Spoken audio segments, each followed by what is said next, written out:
এইরকম লতি কাটবেন আর কাটবেন, কাটবেন আর কাটবেন, বেচবেন আর বেচবেন, আর পকেট গরম করবেন। ভাই অনেকেই বলতেছেন ভাই রেজা ভাই এই লতি কচু চাষ করতে গেলে অনেক ব্যয়বহুল, অনেক পরিশ্রম, কিন্তু ফল পাওয়া যায় না ভাই, লাভ হয় না।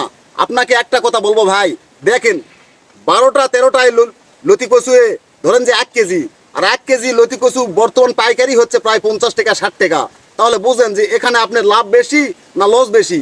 ভাই ধান আলু সবই তো চাষ করলেন, এই জয়পুরহাটের ছেলের কথা শুনে একবার লতিরাজ কচু চাষ করে দেখেন ভাই, তাহলে বুঝতে পারবেন যে এখানে কি আছে আর কিরকম ফলন আমার এই হাইব্রিড বাড়িওয়ান জাতের কচু একবার আপনাদের নিজ চোখে দেখায়। হয়তো বলবেন যে রেজা ভাই বোধহয় গাছে বোধহয় এগুলো মানে লেগে রেখেছে, লেগে রাখিনি ভাই। একবার দেখেন, ক্যামেরাটা একটু কাছে নিয়ে আসো তো।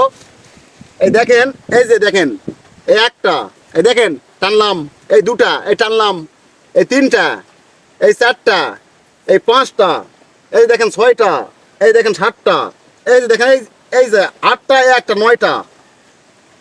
একটা গাছে যদি দর্শক 9টা 10টা করে এরকম লতি বাড়ায় আর কি লাগে কোন। তাই বলবো ভাই, আপনি এই যে ধরেন যে এখন বৈশাখ মাস অনেকে ধান কাটবেন, ধান কাটার পর এই জমিগুলা ধরেন যে প্রায় 3 মাস, জ্যৈষ্ঠী, বৈশাখ, জ্যৈষ্ঠী, আষাঢ়, শ্রাবণ মাসে কি আপনারা কি করবেন, ধান লাগাবেন। তাহলে এই যে বাকি যে সময়গুলো আপনি ওই জমি ফেলে রেখে কি লাভ পাবেন। ততদিন যদি এই হাইব্রিড বাড়িওয়ান জাতের কচু গিয়ে ধান কাটার পরে যদি আপনি লাগান ভাই, তাহলে ওই জমিতে ধরেন যে শ্রাবণ মাসে ধান লাগাবেন না, ওই ধান লাগানোর টাইমে ধরেন যে শুধু এইরকম লতি কাটবেন আর কাটবেন, কাটবেন আর কাটবেন, বেচবেন আর বেচবেন, আর পকেট গরম করবেন। ভাই কোনো কিছু পেতে গেলে অবশ্যই সঠিক সিদ্ধান্ত নিয়ে তারপর চাষবাস করতে হয় ভাই।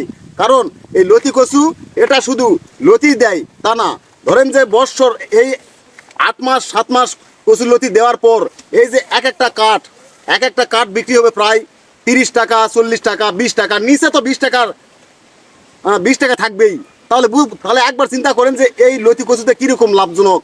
ভাই অবশ্যই যারা লতি কচু চাষ করবেন রেজা ভাইকে পরামর্শ লাগুক বা যে কোনো বিষয়ে কচুর বিষয়ে বলবেন, আমি অবশ্যই আপনাদেরকে বলার চেষ্টা করব। আমার মতো এরকম আপনিও ভাই কচু উদ্যোক্তা হতে পারেন, ঠিক আছে। আর কৃষক ভাইরা যারা আছেন অনেকেই কচু চাষ করেন। কচু ভাই এমন একটা ফসল যেখানে ইনভেস্ট কম করা লাগে এবং লাভ বেশি হয়ে থাকে, ঠিক আছে। আর বেশি কিছু বললাম না, বাজারের সময় হয়ে গেছে, বাজারে যাব।